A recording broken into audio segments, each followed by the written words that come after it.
In an economic downturn, it can be really hard to get new business. We know that companies and individuals, when things are going crazy with the stock market and there's uncertainty, they tend to just freeze. People freeze. They freeze budgets, they freeze spending, and that makes it very hard to do business as usual as entrepreneurs. So today I'm going to share with you 3 low or no cost ways to get new leads. I know that when you start thinking about where do I get these new leads, it can become overwhelming. Do I do organic social media? Do I do paid social media? Is this the moment I should try something totally new, or should I double back and do something that worked before? It's very easy, especially when things are going crazy in the economy, to get into paralysis by analysis. Just looking at all the different options and winding up putting your head down and saying, I'm not going to do any of them. So instead, I'd like you to try one of these 3 things or do all 3. Sometimes when there's a freeze, it's a good time to force yourself to do things you've been putting off. Like maybe your business is mainly getting referrals through word of mouth. Maybe you haven't even done any marketing yet. So let's try one of these 3 things. The first one is intentional networking. I'm not talking about networking where you just run around to a bunch of cocktail parties. I'm talking about figuring out who else serves my client and how can I get into a relationship with them where we are cross-referring people to each other.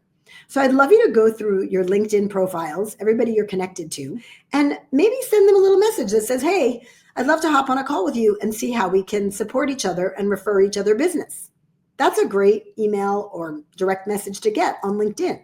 Maybe it's just even going through your inbox and seeing, who has referred people to me in the past?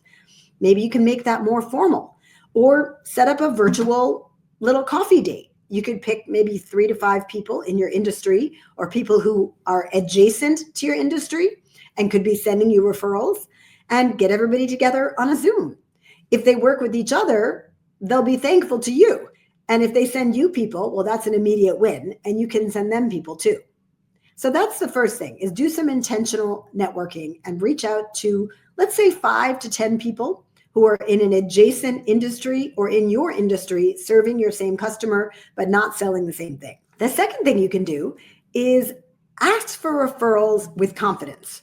Now, of course, you can ask for referrals, but people tend to do this in a way that makes it hard for the customers to act on.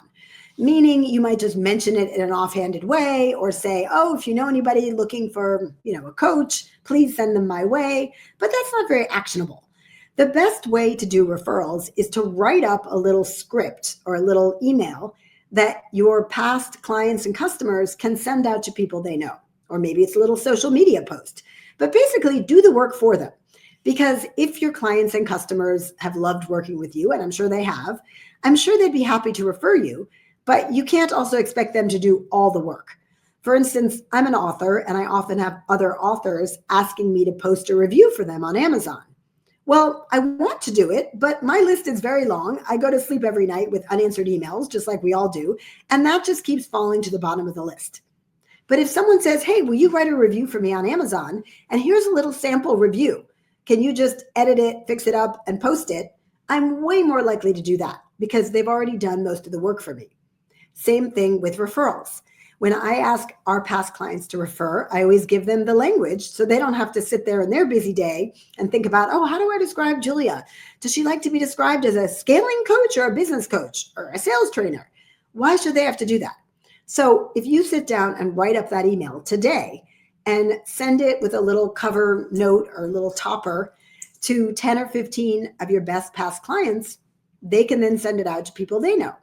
And a really good best practice is when they do refer people, send them a little gift or Venmo them $50 or something. It's just a nice way of saying thank you, even though they would probably do it anyway. But you just want to make sure they know that you appreciate that they're referring you, because everybody's busy. And instead of letting it drop to the bottom of the list, they did that and you're the one who's benefiting. So that's the second thing, is ask for referrals with confidence. And the third thing you can do is post content to social media that speaks to the greatest pain points that your customers have. So if you're doing social media like most of us, it's a mix of educational, inspirational, humorous, and sometimes you're addressing the exact pain points your customers have. But when you're really looking to get more leads, it's important to think about who are the people who need me the most right now. and to be very targeted about your content so that they can find you. I'm a huge believer in the Rumi quote. Rumi, the Persian philosopher, Rumi, he said, "What you seek is seeking you."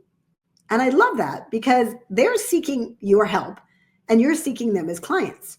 But how can they find you if you don't make yourself findable? So the way I interpret what you seek is seeking you is that you have to put out a lot more effort making yourself findable so those people can find you. So let's say you're a coach who helps people with sleep. A lot of people struggle with sleep these days. Sure, people who only sleep 5 hours a night instead of 7 hours a night could hire you, or people who sometimes wake up in the middle of the night, they could hire you. But the people who need you the most are the ones where not getting the right amount of sleep is completely disrupting their lives. Maybe they're not getting their work done. Maybe they're having to take too many sick days. Maybe they've developed health issues because they're not sleeping enough. So you want to think about in your business, what's your version of that? What's your client who needs you the most right now? Because in difficult times, difficult economic times, people start pulling back their spending. It's only normal. They're nervous. They don't want to spend money, but they're still spending money on something. And they're mainly spending money on solving problems that seem somewhat urgent and important.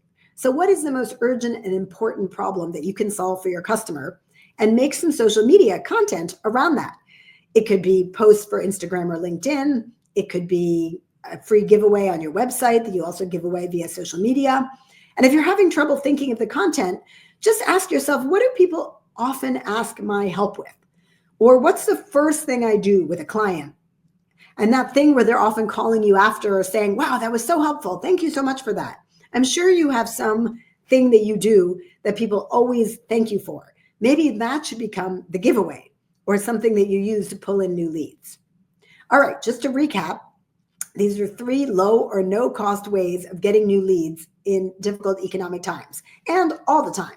By the way, these are good practices to have anyway in your business. So you can use this quieter time if your business has gotten quiet to develop 1 or all 3 of these. The first one is intentional networking. Find people who serve your same customer and figure out ways to refer people to each other. You could even do a little Zoom virtual gathering of people who can refer people to each other. I'm sure others would be grateful for you for taking that initiative. The second thing is to do asking for referrals with confidence, meaning here's the language.